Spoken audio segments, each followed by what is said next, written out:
We are recording. Happy New Year. Welcome, everyone. It's great to have you all here. There was a lot of enthusiasm for this CE class, and I'm very excited for it. So thank you so much for registering and taking the time to join us tonight. I'm going to be paying attention here as some more people may be logging on. But in the meantime, again, welcome. This is our first CE class of the year. We are working toward doing one a month while we're having to do them on Zoom. And everyone is welcome, and it's a great opportunity to have it. Some of the trainings and classes do transfer pretty well onto Zoom, such as this one tonight. And next month in February, I can already tell you, it's going to be the terrific building damage assessment class. So that's coming up on February. Hold on, I'm looking at the calendar. February 23rd. You want to mark your calendars now, and I'm muting everybody again because I'm hearing people. So here we go. So yeah, February 28th, building assessment. The sign up has not been posted yet. It will be probably a couple of weeks from now. And I, of course, will send out my February Cert news, and it'll have all that information on there. But start looking forward to some of that. You may have seen a billboard in regard to Know Your Zone already. So that's just one of them that's out on the peninsula right now. But a few quick reminders before we get started. Please keep your mic on mute. Please feel free to type any question you have in the chat box. I will be monitoring the chat box and letting Fire Marshal know if there are any questions. And there will also be time at the end to ask your questions. Okay. All right. Just keeping in mind, and we'll go over this some more, your zone that we'll be talking about tonight, that Fire Marshal will be talking about tonight, is different than your Cert neighborhood or ERD number. So this is a different thing to keep in mind. And now I'm going to turn it over to Fire Marshal Robert Marshall. And thank you so much, sir, for joining us tonight. I'm going to stop sharing so you'll be able to share. Absolutely. Thank you, Sandra. Appreciate the invitation tonight. And thank you, everybody. Thank you to all the certs, not only for coming on tonight, but for doing what you do. I've been in fire service now for just shy of 30 years. And for a good portion of that time, I dealt with, we called them NEST teams, neighborhood emergency service teams. But it's the same thing as a Cert. It was based on the San Francisco model, where I was doing it over in Daly City, and then we use full-on Cert over in Contra Costa County when I was fire marshal over there as well. So, I'm really appreciative for what you guys do. I'm a really big fan of the Cert program, and I'm honored to show you guys what one of the things that we've been working on here in San Mateo Consolidated Fire and throughout most of the county. So it's a very good program. So with that, let me share my screen with you, and it'll pop up here in about 3 seconds, and you should be able to see it now. And so I'm going to pop over to my web browser. So this is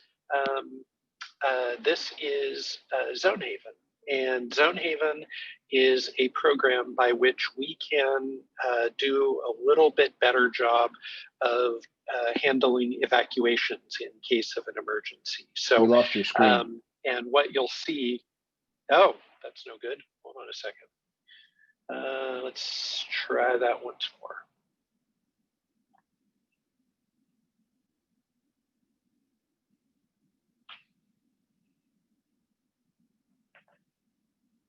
All right, is the screen sharing working? Okay, yeah, I see yes, it is. Sandra nodding her head. Okay, perfect. Okay, so this is the main screen. Now, what I'm showing you is what I see in Zonehaven. I'm logged in as an administrator. You can see my picture there in the upper right-hand corner. And I wanted to show you this first so that you kind of understood what Zonehaven is all about from our perspective. So the jurisdiction, and actually the entire county, is divided up into zones.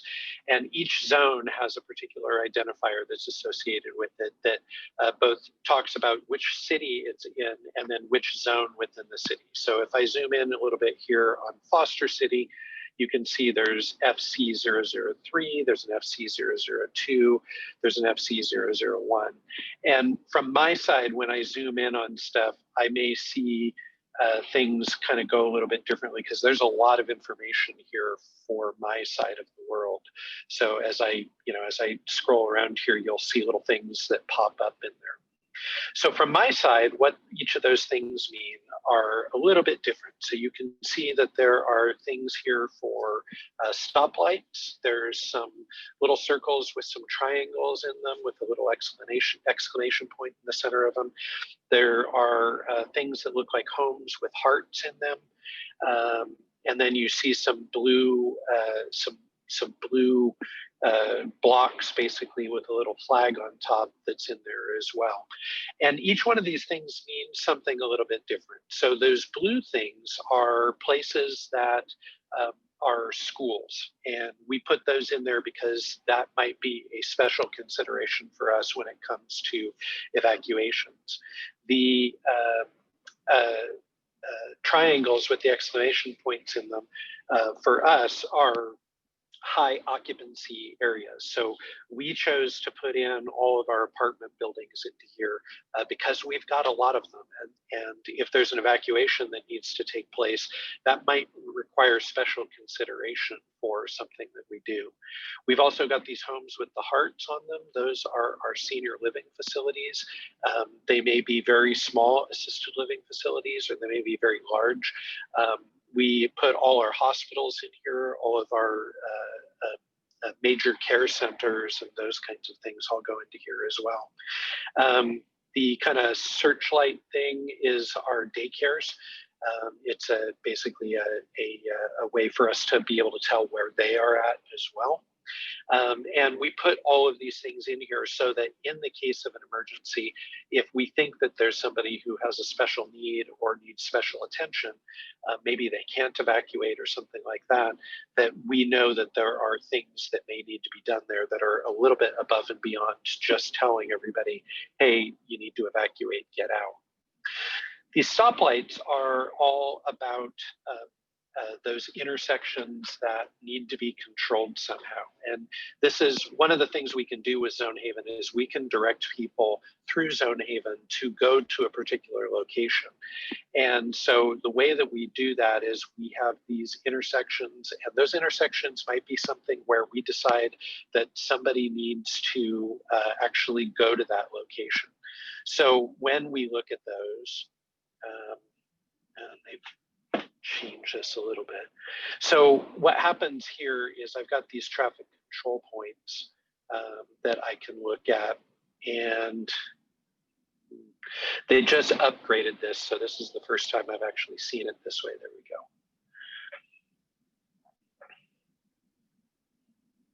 Sorry. So what can happen here is I can go to, what I've done is I've highlighted this zone here. And in this zone, I can look at the different things that go on, and I can go over here to evacuation details, and I can tell different things about this zone. So one of those things is a traffic control point, and that's what those stoplights are all about. So if I go for here, just for example, this is Balclutha at Foster City Boulevard, and that's one of our places. BPB at EHB, BPB at FCB. So these are things that you're not going to see on your side, but we will see. The police officers and the firefighters on our side will see all of these things. And what we try and do is we try and make sure that we've got different information at each of those points. We've got different routes that we put in here. So these routes are places that we might direct people to go. And so if you ever see a notification from Zonehaven, it will tell you this is the direction that you need to go, and this is where we're trying to get you to. Okay. The arrival points are another one. So there's a couple different ways we handle arrival points. One is we might actually direct people, for example, here to Beach Park. And if we're going to direct people there, basically that's a temporary evacuation point. And we would just tell people, hey, this is where you need to get to. And then we would put people there in those locations. That's actually where you guys might come in, is we might put you at one of these arrival points and then communicate with you on what it is that we want people to do and things like that. So that's just one example of the things that go on. So the other thing is, you notice that when I popped in this zone, I found out a bunch of information here about the zone. So I know roughly what the population of that zone is. I know an approximation of how many vehicles are in there. I know what the total area of that area is, and I know the total number of structures that are in that area. All of these little information boxes help me to narrow that down even more, and those things do have an effect on those population numbers that you see there. There's some other things that I know here. So like the summary, for example, when you go into Zonehaven to know your zone, it's going to say your zone is, and then it will tell you your summary of the zone. So if you happen to live in Foster City E004 and you go to Zonehaven on the community side, it will tell you that your zone is bounded by Highway 92 to the north, the San Francisco Bay to the east and south, and Foster City Boulevard to the west. So that helps us to narrow it down, both for the folks who need to evacuate so that they have a better idea about where they're at, but we should be able to give our zones to anybody, whether they're from here or not, and they would be able to basically identify where it is that they are in the city and if they happen to be assigned there. So we may put in some special considerations here. Some information that is relevant to the zone. So for example, if I come up to this zone, that zone there, I take that one off. There are some special considerations there. Gilead Sciences has some hazardous materials that are located there. There's a lot of hotels in the zone, and there is a high liquefaction risk in the zone. So those are things that we might need to know on our side as emergency responders about different things that are going on. It's not a lot of detail, but it's enough detail that people would understand more about things. If I come over here to, let's go to one of the Belmont zones here. So Belmont E11. So one of the big things that we have up here is that it's all surrounded by a high wildland fire hazard zone. And all of the exit points for that particular zone lead to Ralston. So those are the kinds of things that are important for us to know. If we get down into this zone down here, Belmont E002, this one has one long road that is a single way out, and a lot of people live off that road. So that changes things a little bit for us if there was an evacuation that needed to be there.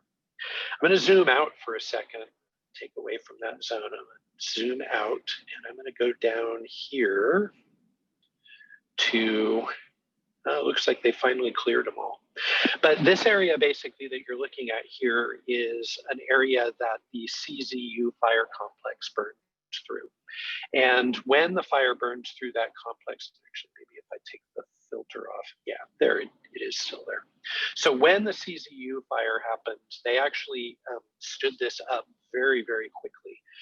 They were able to bring in the Zonehaven folks. They were not set up to do Zonehaven, but Zonehaven folks came in and they set this up very, very quickly. And what you see here is some zones and the statuses of those zones. So like if I go here, there is a debris flow hazard in this particular zone still. If I click on that zone there, take that one off, there's a lot of fire damage that's in that zone. And this is some of the thing about how we can use this tool as a long-term tool. If we had an incident up in our zones, we would be able to take a look at that and be able to kind of narrow things down. So I'm going to go back to just our county because it's a lot easier and a lot faster if I do that. One of the great things about that is we were one of the first test cases for the use of Zonehaven. And for a time, actually, believe it or not, the state website had gone down and they weren't able to give people information about what was going on and the fires and all that kind of thing. And Zonehaven was actually the only site that was up for a while.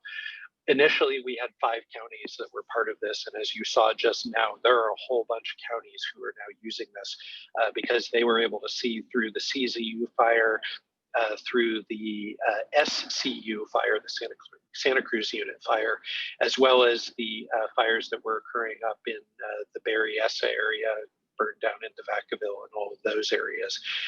They were able to put up Zonehaven in all of those areas, and it turned out to be a really great way to communicate with the community.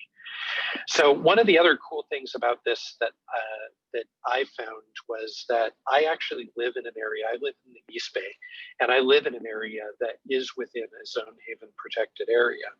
And right as we were starting, we had a fire that was actually very near my house, and I got a Zonehaven alert, a Zonehaven notification.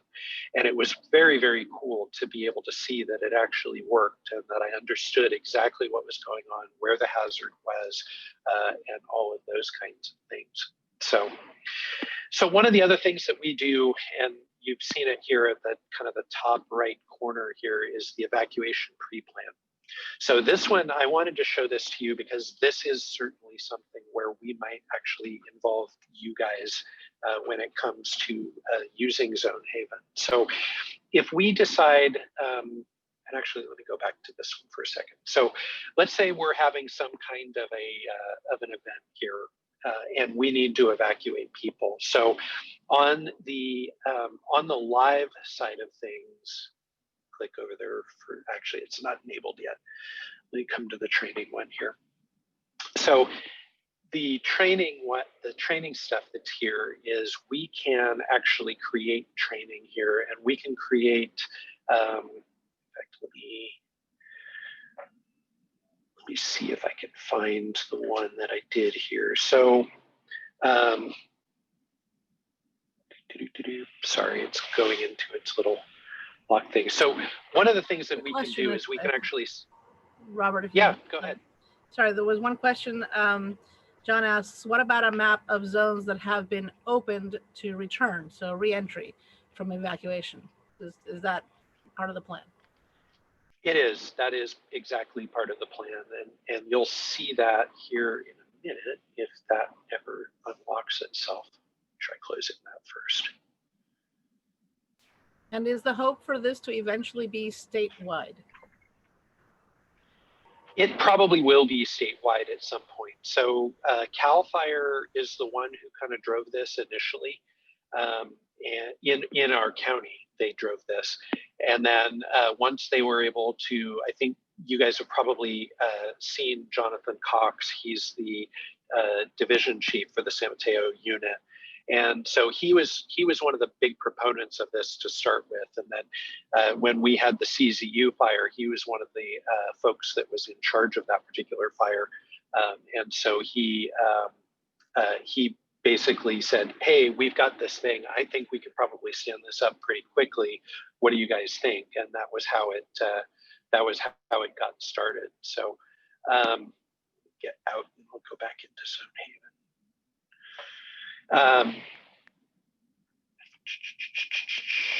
Here we go. So when he did that, a whole bunch of people got exposed to the Zonehaven product and were able to look at it and say, hey, wow, that's pretty cool. And very, very quickly after that, Alameda County came on, a larger portion of Contra Costa County came on, Santa Clara County came on, Napa County came on board, Sonoma County came on board. And then they started using it even as far north as Humboldt County and Del Norte County, and they started using it. There's a tribe up in the North Coast in a place called Hoopa, and they had adopted it. And everybody started to see this and said, hey, this is a really great tool. We'd like to be able to kind of get in on that. So it's been very good in that regard. and a lot of folks are using it. There's a lot of really great changes that are coming along as part of it. So as I mentioned, there is this training thing. And so what we can do is I can, through the training site, I can actually go and I can look at a particular fire. So let me find, here we go, right here. So what I did is I had created an incident, a fake incident, but I created an incident that's here. And what we would see is we would be able to say, hey, we think a fire has occurred in this particular location. And what it will do is it will give us these polygons here that kind of give us an idea based on current weather conditions, what would happen if a fire burned in that area. The great thing about this is those different colors mean that the fire is going to be in different places based on the current weather in a 1 hour time increment, a 3 hour time increment, and a 5 hour time increment. And so what you see here is that yellow square, or that yellow polygon in the center, is where we would expect a fire to be in 1 hour. That orange one is where we would expect it to be in 2 hours. And the red one is where we would expect it to be in 3 hours. And then the question that we had about if we were going to be evacuating a zone and how we would do it. This is what the screen looks like on our side. So we could say, hey, we're going to put an evacuation warning here in this area, or we're going to put in an evacuation order here in this particular zone. And then we would tell it all the things that we wanted them to do for that. And then as was asked, as can we use this for repopulation? Absolutely. And that's what you see here is you see the item there that is the clear to repopulate. If we give an evacuation order, you can see where it turns all of the areas in there. It will turn it to that kind of dotted color that's in there. Actually, let me go back. I'm not sure why it did that. All right, it apparently wants to be finicky. It works, one of the things that's kind of strange about this is it works a little bit different on an iPad than it does on a laptop on the back end. But what would happen is we would put in here that it needs to do certain things as far as evacuations, and then we can start expanding that too. So we could say, we want Belmont 003, Belmont 005, and Belmont 004 to all be evacuation warnings, and Belmont 002 is an evacuation order. We might tell E011 that they need to shelter in place. And then all of the ones that are surrounding that, SM9, Belmont 6,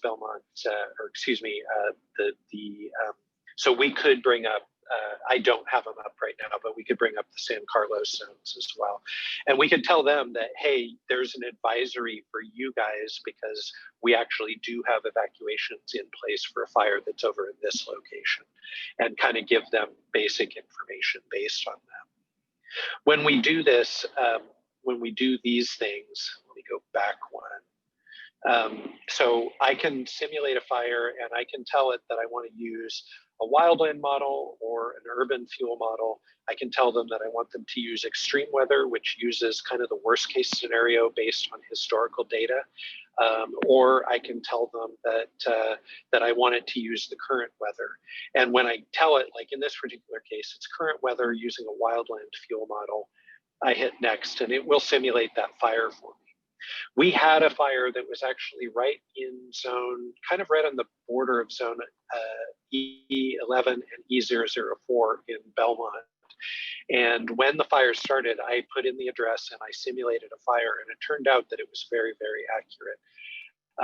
We found that it has been very, very accurate kind of all around when it comes to this using the current weather patterns. So that kind of polka dot pattern, that's the zone that would be evacuated and that's under the evacuation order. So again, we're in the training scenario here, but that is what would happen. Now, in the real world situation, once we hit that, a few things happen. So the first thing is that SMC Alert gets notified, and they would start actually putting out notifications using SMC Alert. So anybody who had registered for SMC Alert would get something on their phone or however it is they've chosen to be notified. And it will show them actually part of this map. It'll show them where they are, or which zone it is that's being evacuated, and it'll tell them information about where it is that we need them to go, you know, how much time you have, is this a warning or a mandatory, and so on. And so that works out pretty well for us. And then as we start to change things, it will also then update them. So if we go from an evacuation order to a clear to repopulate, it will give them that information. It'll give them a web link to where they can actually go to a website and see more real-time information about what's going on as we start to update things through that process. One of the other really cool things about this is it actually ties in with Google Maps and specifically with the Waze app. So if you're a user of Waze or you're a user of Google Maps and you're being evacuated, Google Maps will know that you are in an evacuation zone. It is tied in with Zonehaven, and it will help you to evacuate based on the routes that we set up to evacuate you. So that's a really fantastic feature for us. We're very, very happy about that. So we are still learning a lot about this and how it can be used, and the things that work and the things that don't work. So we continue to look at those things. You know, one of the concerns that I have, I'm going back to the preparedness side, is you can see that we get a lot of information. You know, if I pick one of these zones, actually, let me pick one of the ones a little further north here. So the San Mateo downtown zone here, there are a lot of things that are going on in there. And if we had to evacuate all those people, it might be a situation where, you know, we evacuate the entire zone, but then maybe everybody north of Monte Diablo can actually go back. And we're going to need the ability to kind of split these zones up into smaller fractals, essentially. And that was one of the things. So our zones, when you look at our zone, that zone is relatively small, but the zones over on the coast side, I'll take off the filter here for a second so you can see, but like this SMC 072, that zone is huge. That zone is like 7 of our zones. When you get down into the lower areas here, SMC 084, is also a very large zone. So, and they found when they were doing those evacuations that they needed to kind of parse those down a little bit more. And so that kind of was a bit tricky in the big scheme of things. So a couple other things about this. I need to get back into the county just so I narrow it down, because otherwise it slows down a whole bunch. And I'll go here.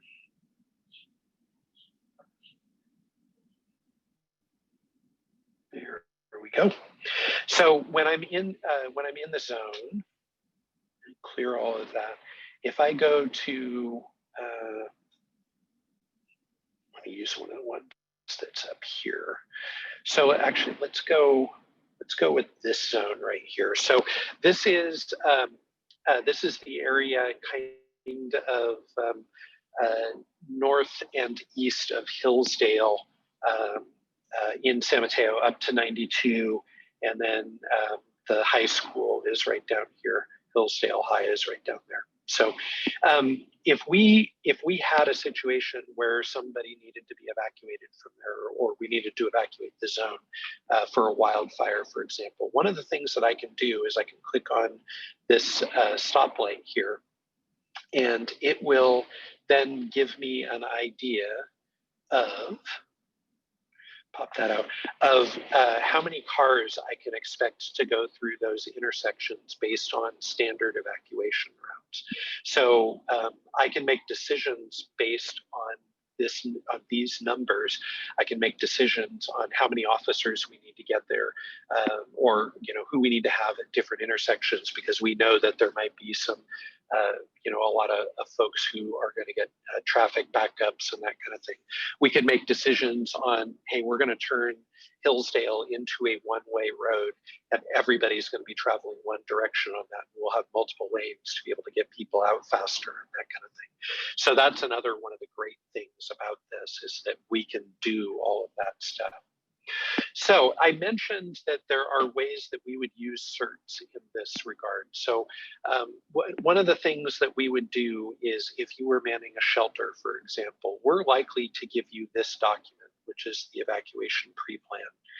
And there's a bunch of different information that's on this plan. So once it pops up, I will explain some of that, because again, you guys might actually be asked to look at these, and we're going to tell you, hey, this is what we need you to do, and here's where you get that information.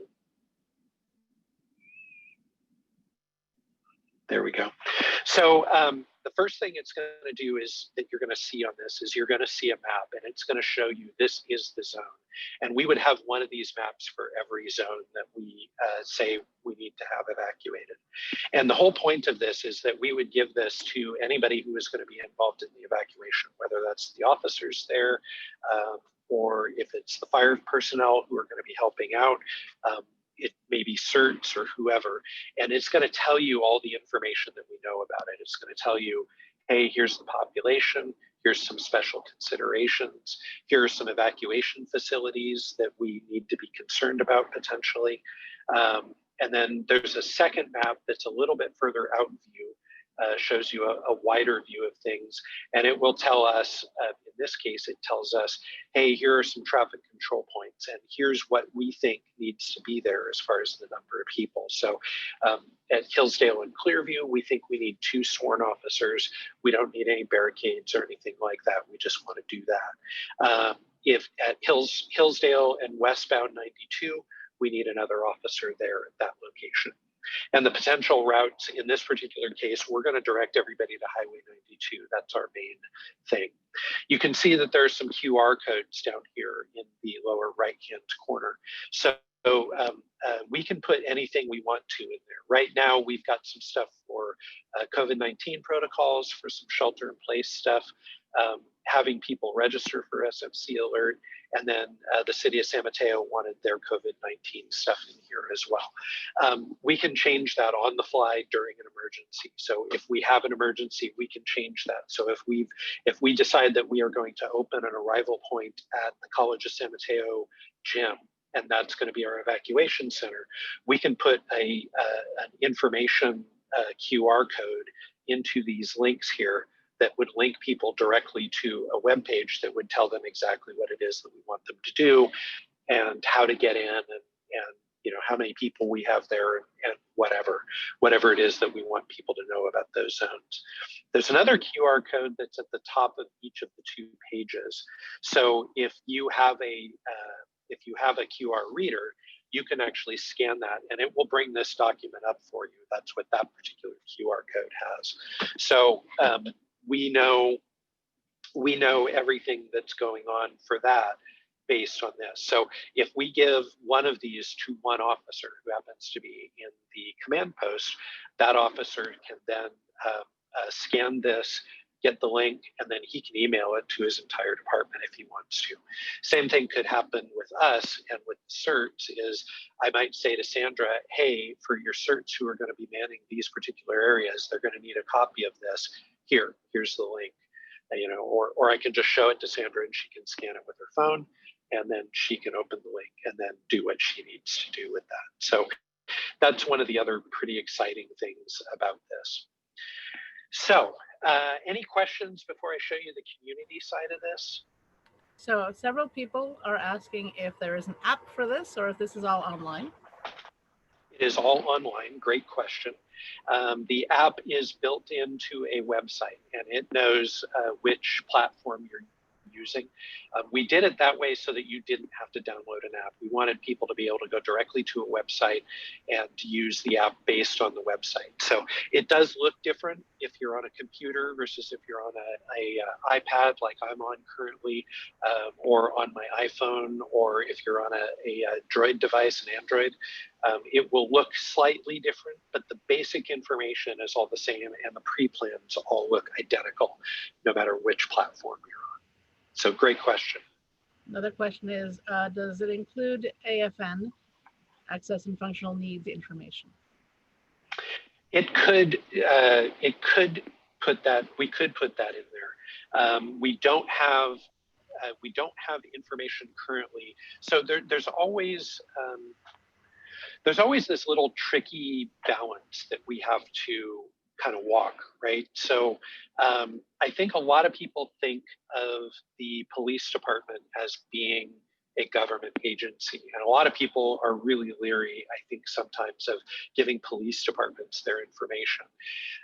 And I think a lot of people don't really think about the fire department as being in that same category until you ask them for information. When you say, hey, I want to create a database for everybody who has some kind of a mobility issue that is within this particular zone, because you are at that point giving the government that information, right?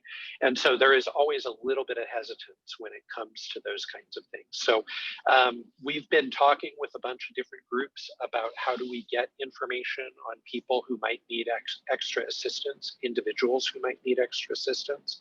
The tricky part to that is to try and make sure that whatever we do is a trusted location that isn't likely to be hacked, so that we don't start releasing personally identifiable health information to people in violation of the HIPAA rules. So it really is a tricky balance there. We're talking with several different groups, some non-governmental organizations on doing some of that information. Collecting some of that information for us. That's a very common question. I've gotten that question at every single presentation that I've done about, hey, my neighbor has a functional need. What can we do to make sure that you guys know about that? And so then you start talking to people about, I am the government, and while I am here to help you, do you really want the government having that information from you, or would you trust it to somebody else that might be better at doing that, and where they keep the information and they give it to us when we actually need the information. So a great question. I don't know that we have a great answer for that yet, but that is what we are looking at. That's what the discussions are all around at this point. I hope that answered the question.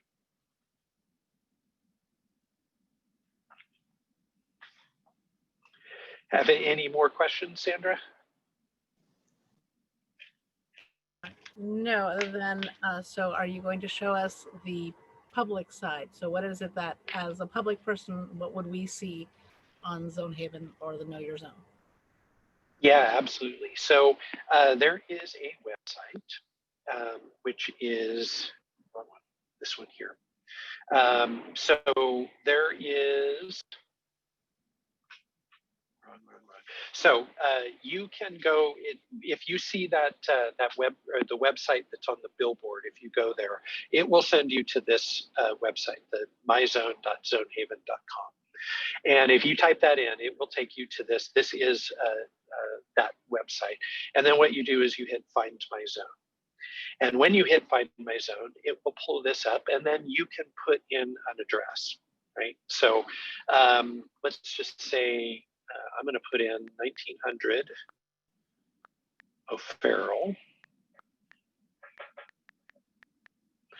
San Mateo, and that's where my office is normally at.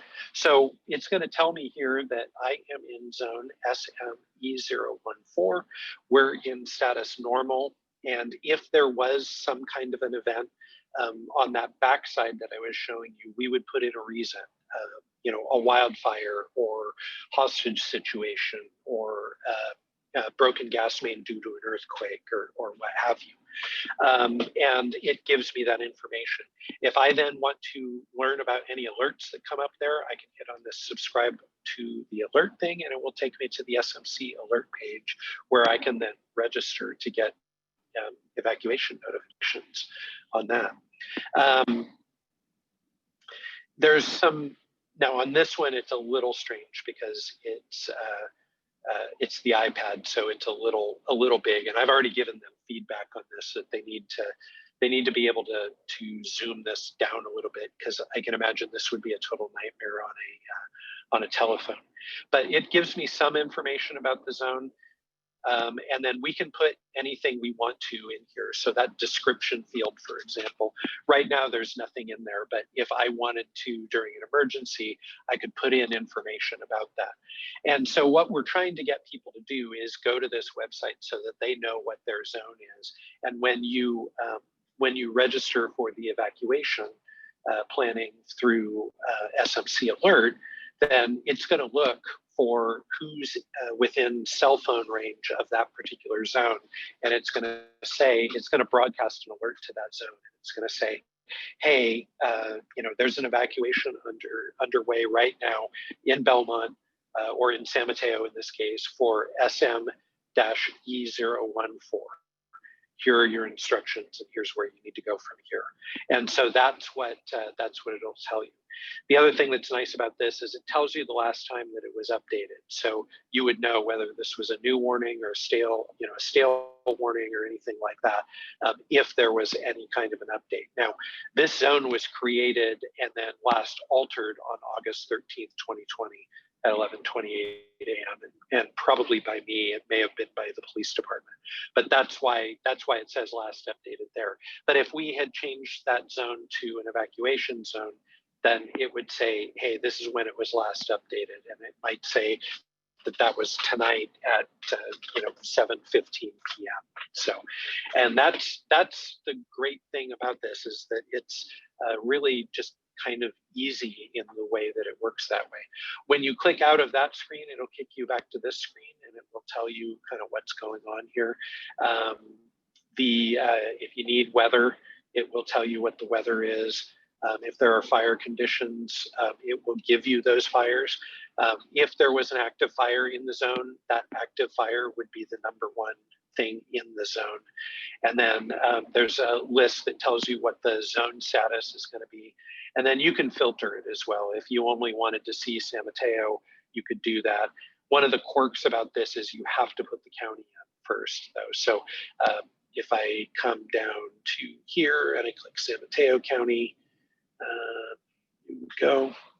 And then I only want to see, let's say I only want to see Belmont, then I can do that. And there are all the Belmont zones.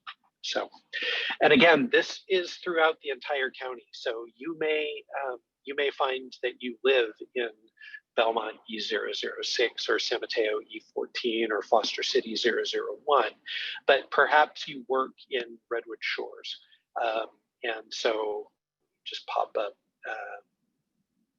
Redwood City and San Carlos here real quick. Helps if your fire marshal can do things in accordance with the alphabet sometimes. So here's Redwood City E19. So you may be working in a Redwood Shores zone.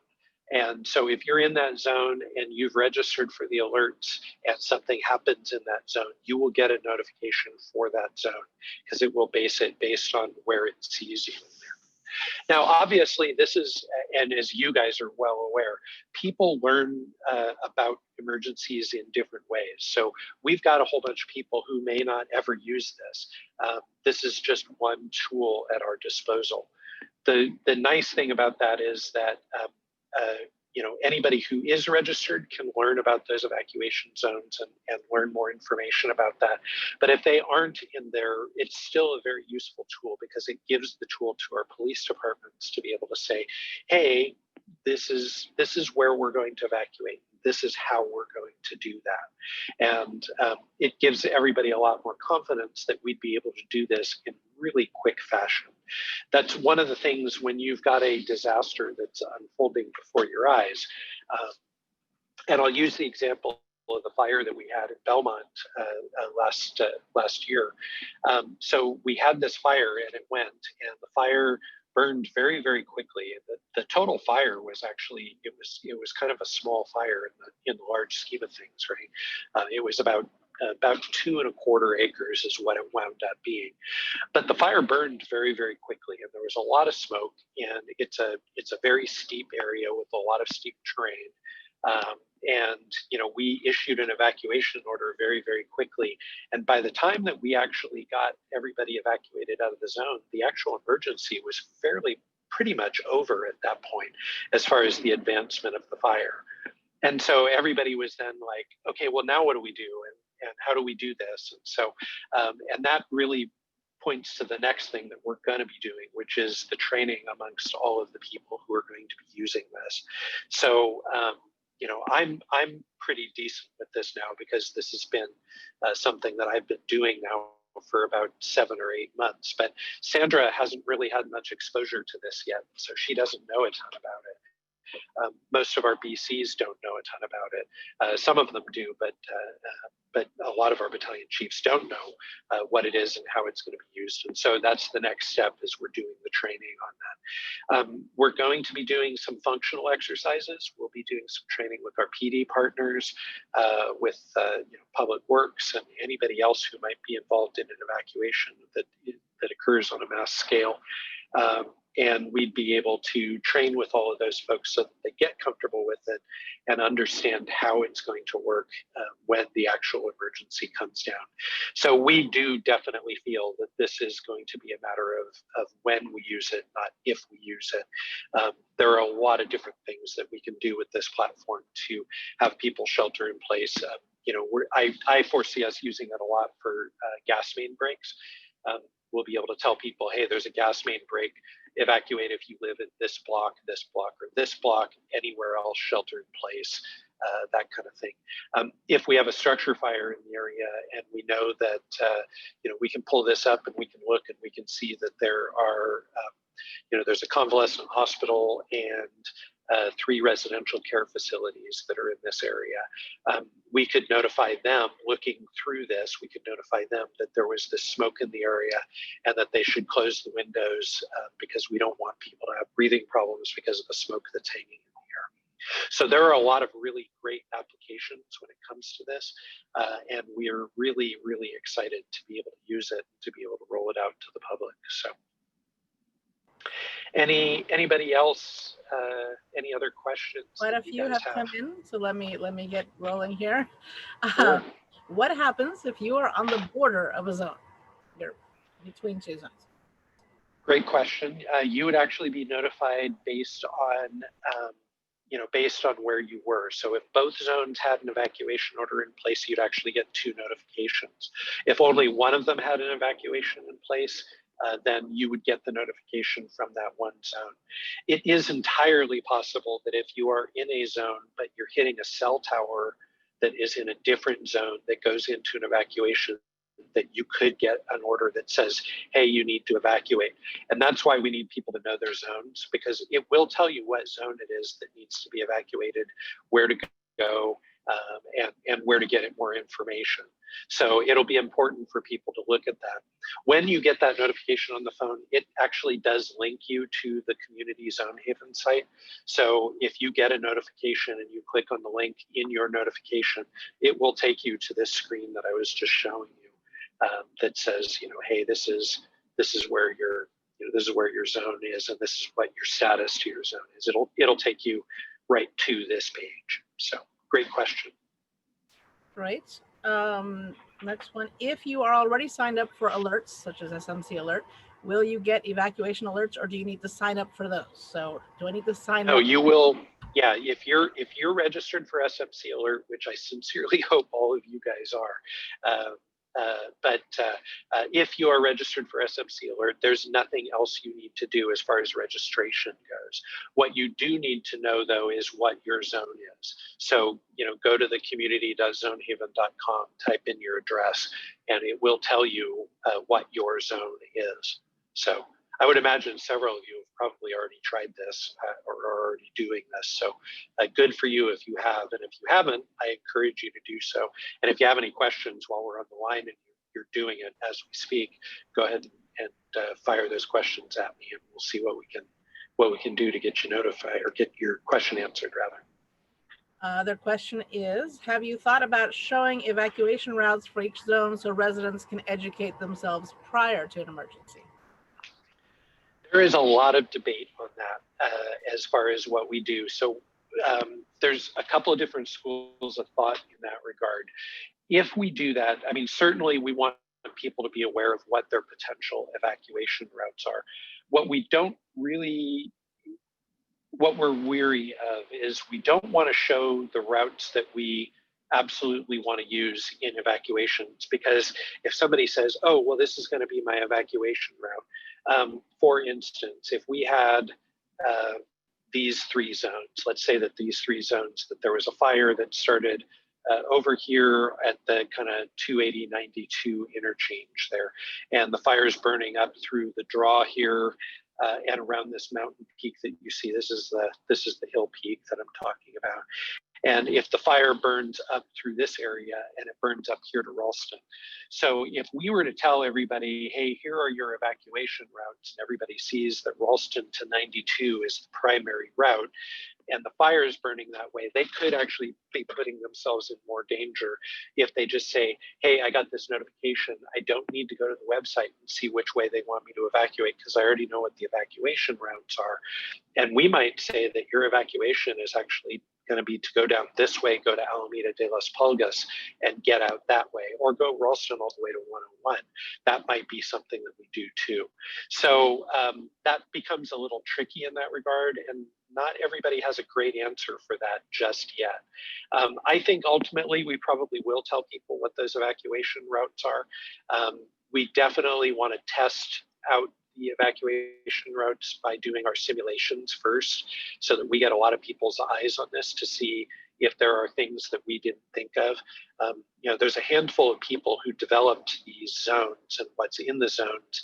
And so once we get it out before a wide number of people, I'm sure there's going to be a lot more questions about, well, did you guys consider this? And maybe this is a better evacuation route, and maybe we shouldn't use that route because of, this, that, or the other thing, or, hey, when school lets out at the end of the day, if you happen to be near any one of the high schools, that route's going to be impassable, and those kinds of things. So before we get really in depth into that particular question, those are some of the things that we need to answer first. Another great question. Another question is, can these maps be printed out?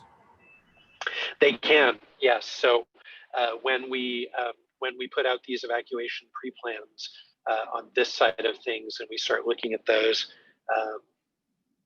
I've got 2 zones enabled. That's why it does that for me. But this is designed to be printed out. It's actually a PDF. You can't tell that from here, but it is a PDF, and we can just send the PDF to people. We can print it on a printer that we have at the scene. Our battalion chief vehicles have printers in the back, so we can print out those things. We can send it to an emergency operations center and have them print it. We can send it to somebody like Sandra and say, hey, print these out and give them to the certs when they come in. We can do just about anything with these documents. So yeah, absolutely, they are printable. What about, and then we can actually, on the public side, are they printable? They are printable on the public side as well, yes. And so one of the other things that we can do is we can actually print out things in zones ahead of time as well. We have a book that we're working on right now.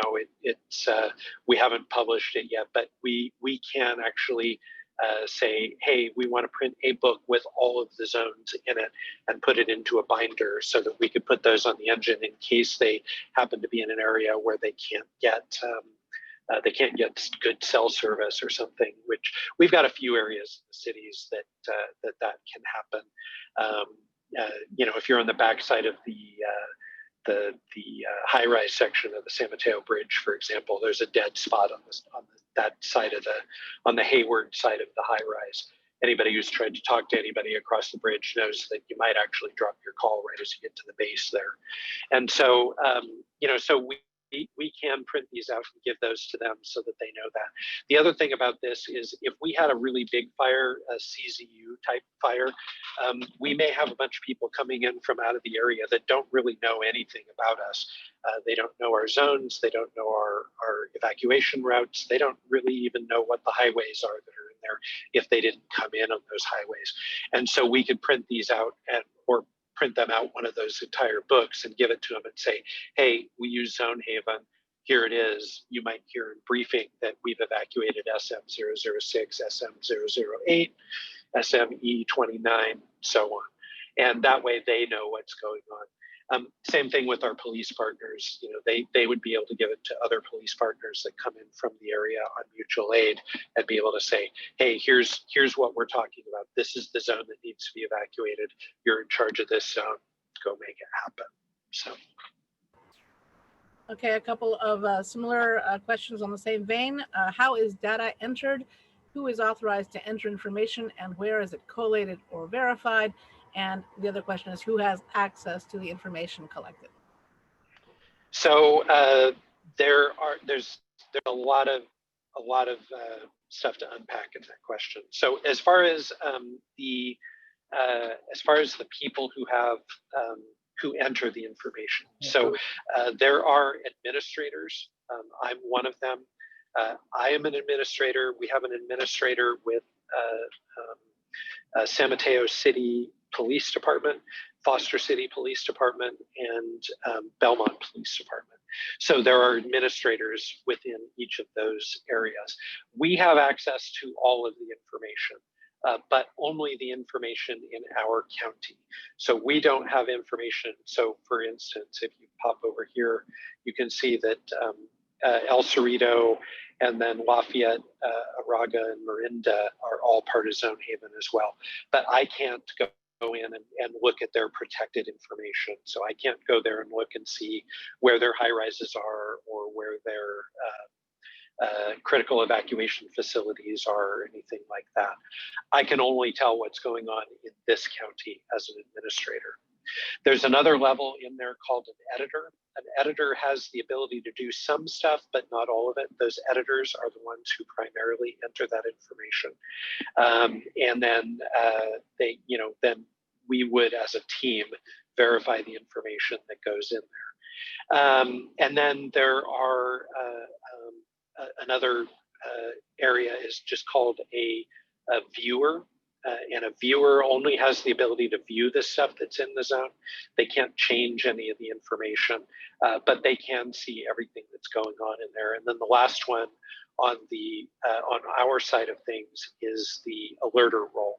And the alerter is somebody who actually has the ability to press the button and say, we're evacuating this area, send out the notifications. That one's probably the one that we control the very most, because we don't want somebody getting in here and doing something thinking that they're in training, for example, and they do like they did in Hawaii, what was that, 3 years ago, where they sent out an alert to everybody on the island that said a nuclear attack was incoming, and then had to backtrack that and say, oops, our bad, sorry about that. And everybody basically got back to life as normal, but I'm sure it was some tense moments there for a while. If we sent out something and said, hey, there's a huge wildfire, it's burning towards your area, you need to evacuate now, we don't want to create that kind of panic. And so we're very judicious with who gets that particular alerter role. The information verification is basically, it's an ongoing process. We enter the information. There are folks at Zonehaven who go over it and look at it and make sure that it makes sense. Other people in the organization look at the information and look at it and make sure that it makes sense. As I mentioned, we've got our police department partners that have entered information. I've gone and verified their information. They've looked at the information that I've entered and verified my information. So we've got a lot of checks and balances that are in that. We've been entering this information since May of last year. So Zonehaven helped us initially with a lot of the information. They looked at public records, and for example, the state maintains a list of all the public schools and all the private schools in the whole state. And so we had that list, and they uploaded that list, and then we went through and we verified that yes, that is indeed a school, and yes, that is indeed where that's at. Other things are a little more just kind of a, hey, let's take a look at that and make sure that it makes sense. So like this summary here is one of those things. So we look at that and we make sure that it makes sense. The zones themselves were, that was actually the first thing we did, was we went through and we looked at the zones and we tried to, what we call normalize the zones, try to make them similar in size and population, and tried to get it so that each zone had two ways out, and those kinds of things. That wasn't always possible, but that was what we tried to do. So it's been a really long process, and we meet with the Zonehaven folks. We actually meet with them once a week. On Mondays, we meet with them, and then they've got what they call office hours. And anytime we have a question or we see something that's a little weird or something doesn't react quite right, then we talk with them and they walk us through it. But there are a lot of eyes that are on this on the government side that are looking to make sure that this is going to work and work appropriately. So as far as data security, it is a secure site. It does use HTTPS. So there is that. Somebody could potentially hack into it. That is always a possibility anytime you have a computer, a web-facing interface that's there. But to that end, we try and limit a lot of the information that we put in here. So for example, one of the things that you saw when I showed you Foster City's E001 is, you don't see the information here on this one about there being all the hazardous materials in Foster City in that area. And my screen just stopped sharing there, so let me share that again here real quick. It actually told me that time, so that's good. All right, you should be able to see my screen again. So in here, when I look at these zones, as I mentioned with Foster City E001, these special considerations here, you notice that didn't show up on the community-facing side. So these are the things that we want to make sure that we know when we're doing this, and there isn't a reason for the public necessarily to know that, because public will take information that you give them and they will make their own conclusions based on that rather than listen to us. And we want to make sure that they're listening to us. So for example, with significant hazmat located at Gilead Sciences, I didn't put in here exactly which buildings they were, but I did say that it's along Lakeside Drive and Foster City Boulevard, 3rd Avenue. Those are the areas where they have the most amount of hazardous materials. But I don't talk about what kind of hazardous materials they are. I don't talk about what their overall quantities are. I don't talk about which buildings they actually are. I don't say it's building 5,000, which is not a real building, by the way. So don't go out there looking for building 5,000 to see if you can get some hazardous materials for yourself. But those are the kinds of things that we want to be careful about what we put in here. That's also why the question earlier about people with special needs or mobility issues or those kinds of things, we won't put that into this database for that very reason, because it is possible that somebody could hack into this, and we want to limit that damage. And the best way to do that is to compartmentalize the information. So. Okay, let's see if we can wrap this up here with a few last questions. So can SMC alert us based on what zone you're in? Yeah, that's exactly what it's designed to do. So when it sends out the alert, it would know that, let's just use this zone as an example. It would know that FCE001 is going to be the one that needs evacuation. All of the cell towers that are basically in that zone,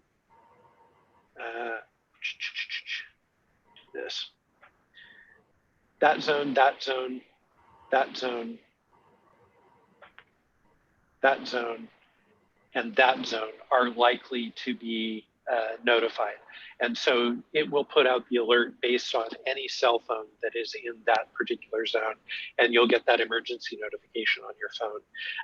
It would also give you the alert through SMC Alert based on the where you're at for your, what you've told them as far as, what you want to be notified of and where you're at and all of that. So if you've registered for your place of work and your place of residence, it will notify you there.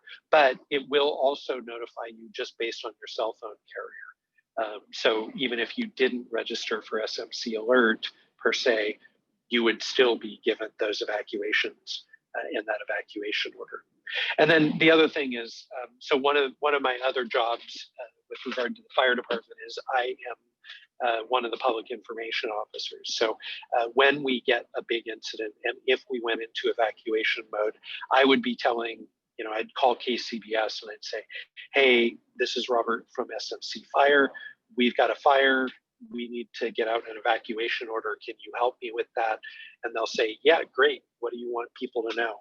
And then I would say, hey, we are evacuating an area within Foster City.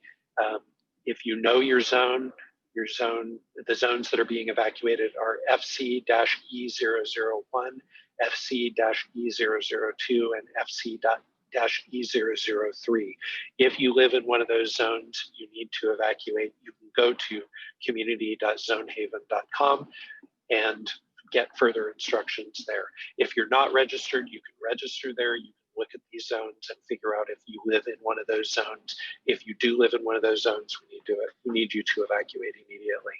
So all of these things are things to where what we're trying to do is we're trying to give people as much information as they can possibly get from as many different directions as they can possibly get so that they evacuate sooner rather than later. So another great question. Next question, can you control the flow of traffic by adjusting the traffic lights? No, not yet. There are technologies out there that would allow us to do that, and we are looking into that. We'll probably start that in the San Mateo area along the Highway 90, or excuse me, the Highway 82 corridor. So El Camino Real is what we're looking at for that to start with.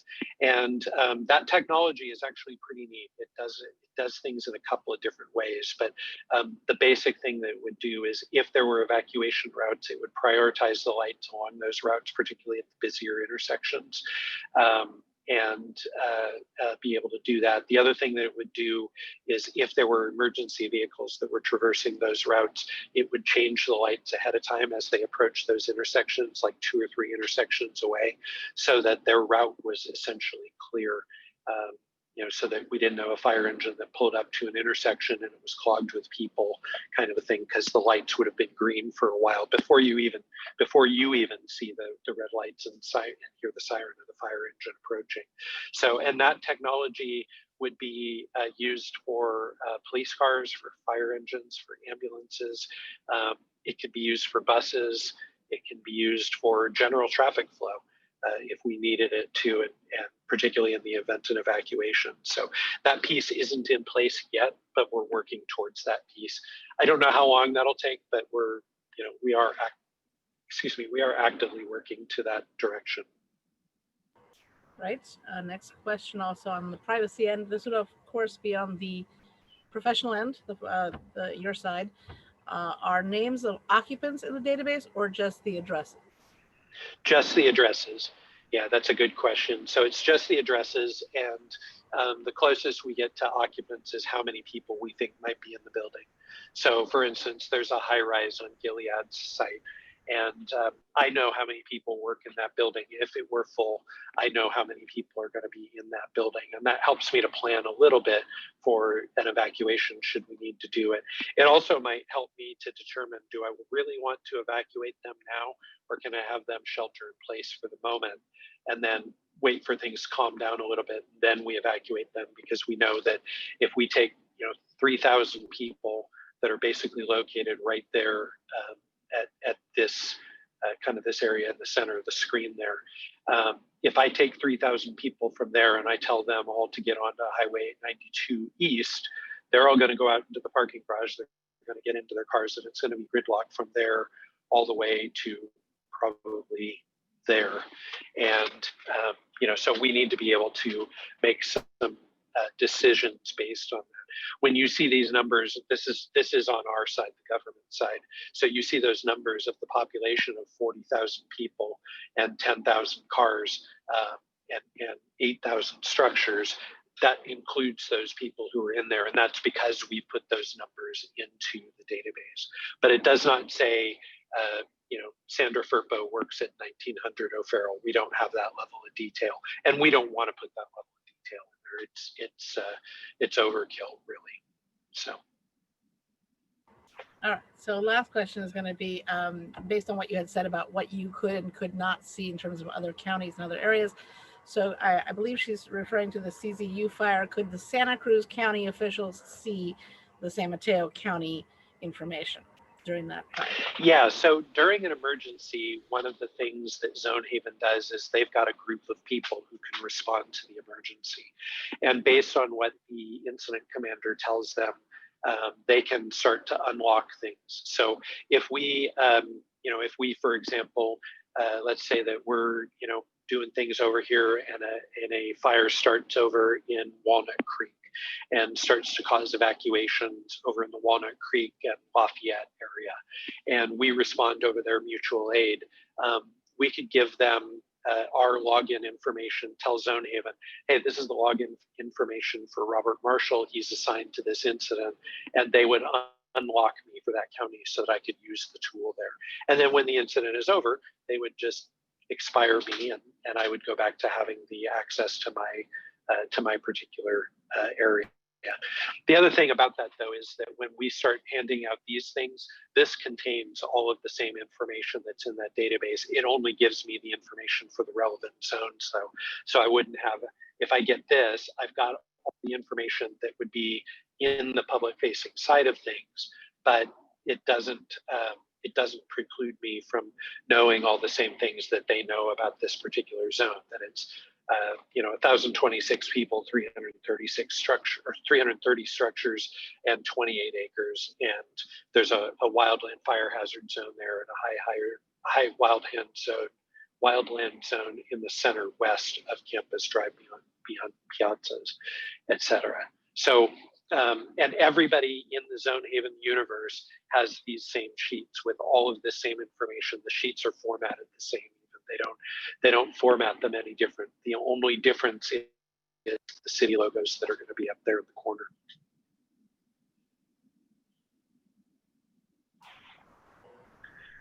And so we wanted to give this this intro to our Cert program folks, but PSAs and public advertising will be coming out on this in the next few months. Yes. Absolutely, yeah, and particularly as we get closer to summer, you're going to hear this a lot. We're in the process of trying to establish some television commercials that are going to go out, particularly surrounding the wildland threat that's in our area. So you'll see a lot of things that come out based on Know Your Zone and having those television commercials that say, hey, it's really important for you to know your zone. Here's how you prepare. Here's how you do this. Here's how you do that. And we're going to be doing that more and more. And eventually people get sick of hearing us. But, you guys are on the very front end of this. So, expect to start hearing more of this as we move along.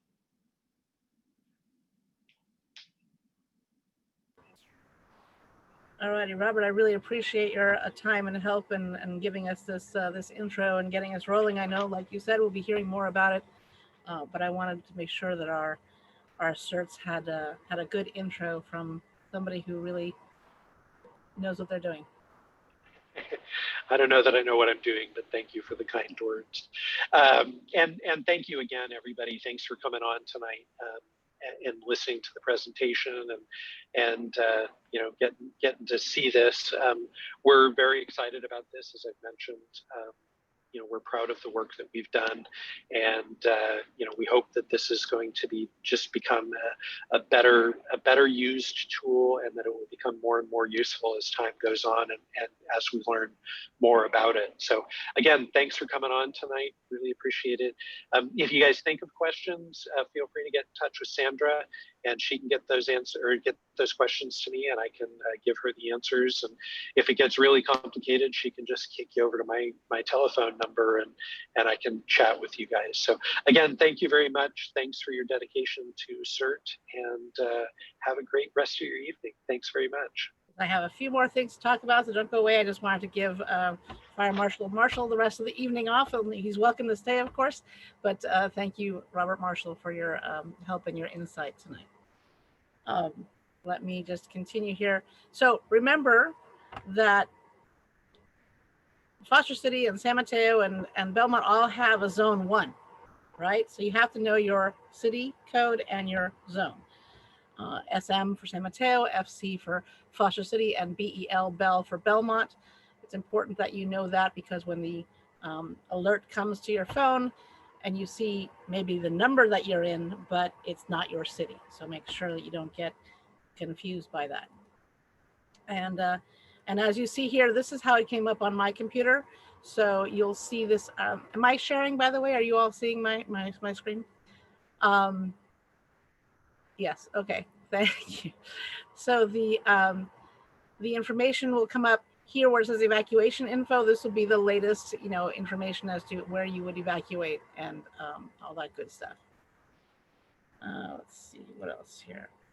Now, remember that your zone is different from your neighborhood or your ERD. So I'm encouraging everyone to please go to the CERT website, look for this box, find your neighborhood, and know your neighborhood as well. So when you're in Zonehaven and you're looking at a zone, this is one particular zone, right? You'll see all the boundaries, you'll see what you're next to, what other zones you may be next to, and routes and options within your zone. And as the Fire Marshal said, you can print or pre-print some maps, so you can have hard copies, as is probably a very good idea to have as a CERT member. And then this box serves as additional information and emergency services for residents in real time as things are happening and it's entered, as well as the alerts that you would be getting on SMC Alert. So it's just some redundancy, which is always a good thing, because you never know how you're going to be receiving information. So this is another tool. Nothing is perfect, but it certainly is another tool for you to be able to use. Now, going back to the CERT side, this is what ERDs look like, or neighborhoods look like. This is just Belmont, for example. So on our website, if you were to go into Belmont and look for your neighborhood, you would find that it has 2 ERDs, 14 and 15. But then when you go to Zonehaven, it's divided up into, I believe, 11 zones. So your ERD versus zones, which are much smaller, keep that in mind. All right. So any other quick questions that perhaps I can answer? Let me see if I can see the chat box here. Where can I see the chat box?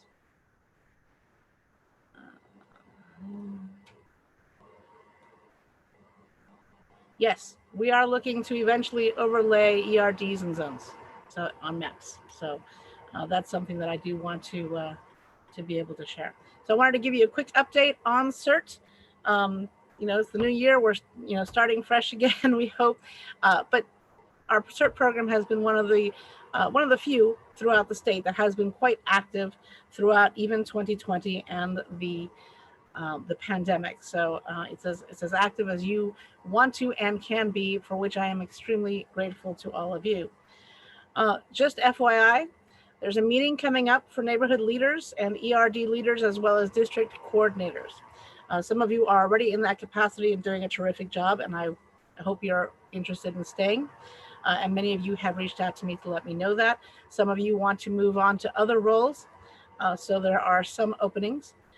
If you have expressed an interest in being a neighborhood leader and or a district coordinator, you will have received information about the meeting, but the meeting takes place next Thursday, January 21st. It will be via Zoom, and I'll be sending out the link to those people the morning of the meeting. So if it's something that is of interest to you, you may have read my end of the year letter. You may have read the Cert news for January, and it did mention some areas that still are looking for leaders. And don't worry, it's not a terribly big lift. You will have a lot of support, and that's what's great about Cert, is that you're never alone in anything that you do. But we thank you for considering it. Also coming up is the next hybrid Cert core course. Beginning on February 4th, registration has opened, so people can go to our website there and find a place to register. If you have friends or family members who have not yet taken the plunge into Cert, they can go to our website and click on this button that is circled in green, sign up for Cert course. That's what they're looking for. That will take them to the Eventbrite site where they can register for the next hybrid Cert course.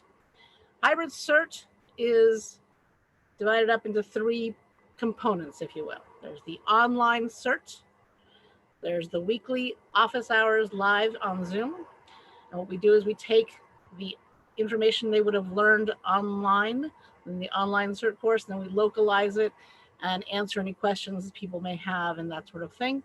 And then there's the hands-on portion. You're not fully Cert until you actually have had a chance to do these things hands-on. And of course, that means a skills day. And we cannot hold a skills day until we are in yellow. And we are far from it right now, but we are very hopeful and optimistic that we'll be able to do several skills days this year. I'm fingers crossed, arms crossed, everything, so that we can get it done and get all of these great people fully certified. Let's see. Thank you, Him, and I will get to that question in just a moment. Thank you. It's a brand new year. There's a lot of resolutions going on. So have you checked your backpack lately? What do you have in your Cert backpack? Remember, your home emergency kit is different than your Cert backpack. What do you carry in your car? A go bag, again, separate from your Cert bag, right? I know a lot of Certs who have multiple bags, and we all feel like bag people. But it's easier depending on what you're responding to and what the situation is. And make sure, please, that you include now masks and hand sanitizer in every bag that you've got, every kit that you have. All right. Something at this time of year that I really want to mention, the fire marshal actually was the one who enlightened me that the reason space heaters are called space heaters is not because they heat up a space, but because space is needed around them. You must ensure that there is space around any space heater. Please plug them directly into the wall. Don't use extension cords with your space heaters. And please don't run cords under a rug or a mattress. I brought this with me. Let me see if I can stop sharing for a second so you can see this on a bigger screen. There, can you see this now? This is a cable, right? And here it's become frayed there on the edge, okay? So inside your cord, there's a bunch of little wires. And if it's sitting underneath a rug and people are walking on it, or even being careful not, but the rug is rubbing against it, you're rubbing those little wires together and eventually causing something like this, or even a spark within the cable. So that's why you want to be careful not to run those under a cable or under a rug or something like that. Okay, I should be sharing again. If you have friends, or if even for yourself, if you're looking for lists, information, something to help you, what should be in your kit, on the fire website, smcfire.org, and if you put in emergency preparedness resources, you'll come up with a whole bunch of great lists. So here's the website at the bottom, but even if you don't remember the whole website, just smcfire.org and then type in emergency preparedness resources in the search box, and this page will come up for you. All right, so there's a search box here that'll come up when you go to smcfire.org. We are on social media. So we have a Twitter page for Cert. So please consider following us there. There's also a YouTube page. And on that YouTube page, we put things like this class, so that if you missed it or want to review something, you have an opportunity to go back and take a look, or share it with other certs who may not have been able to attend tonight. So those are the two sites. The YouTube site looks something like this. So the easiest way to go is you go to youtube.com and you type in San Mateo Consolidated Fire Department, you'll come to our channel. And there's a whole bunch of options there. And what you want is the playlist, because the playlists will give you the option for Cert Continuing Education. So my goal is to try and get all of these classes onto YouTube eventually, so that you can go back and take a look at classes that may have happened before, like I said, either to review or because you couldn't attend for some reason. Okay, so again, it's youtube.com. You type in San Mateo Consolidated Fire Department in the search box and look for the playlists, and it will get you there if you haven't had a chance to investigate. Also, you can subscribe to the channel, and then it will alert you whenever something new is added to the channel. So that's the advantage of subscribing.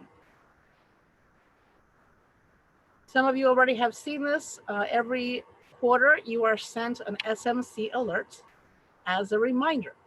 So tomorrow, you should be getting this. This is what the message will say. It's a reminder to our certs to please log on to Neon, make sure your profile is updated and all that good stuff. So this also tells you that you are on SMC Alert and in our group. So within SMC Alert, you're able to divide people up into groups. So we can say, SMC Fire certs are all in this group. So if you're not getting this message and you are on SMC Alert, that's important for me to know so that we can ensure that you get into all the right groups. Okay? So this should be hitting your phones or however you get your SMC Alert tomorrow. Okay?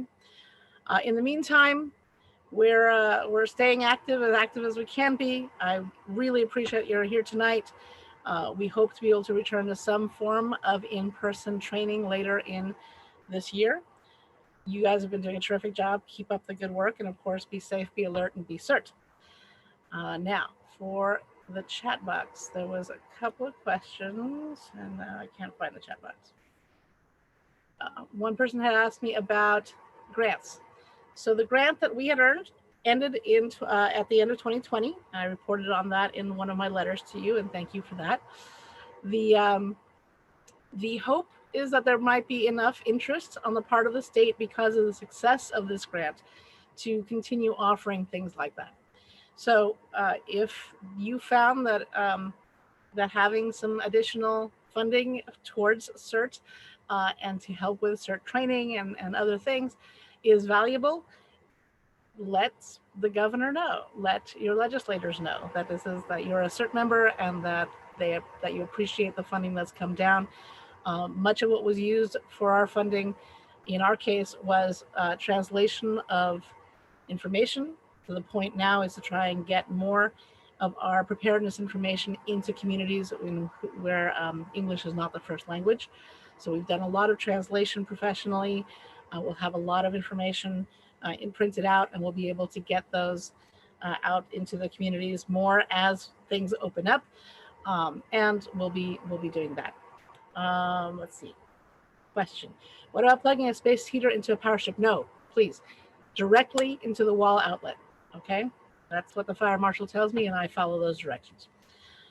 And thank you. Doris, I appreciate it.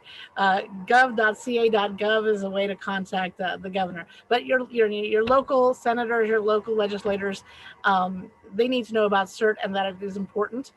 and that preparedness is important, and all of the things that you do. And we try and get that word out, but coming from me is not as valuable as coming from you. So letting them know that you appreciated the fact that there was a grant offered, and that you hope that more such funding comes down the pike, and we could certainly find ways to use it if it does. So with that, that's all I have for tonight. Please stay safe. Please continue what you're doing when it comes to keeping each other safe from this miserable virus. We will get through it together, and stay safe. But I will be letting you know about things as they come up. Thank you for all of you who have stayed in touch. And again, take a look at the SOP, the Standard Operating Procedures, and if there's a role you're interested in, by all means, let me know. Thanks so much. Have a great night, everybody.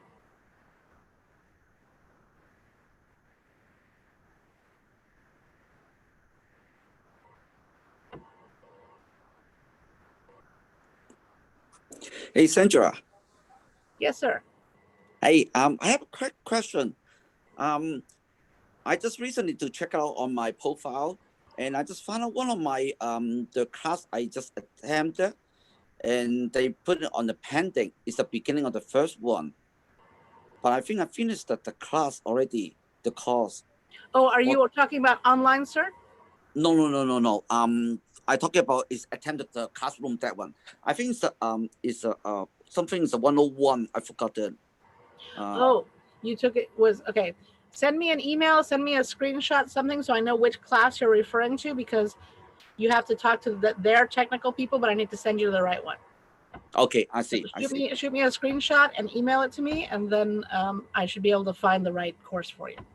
Okay, and also besides that, because I checked the stuff, some of the class, I attended, but they says it's a seat, but on the second column, the second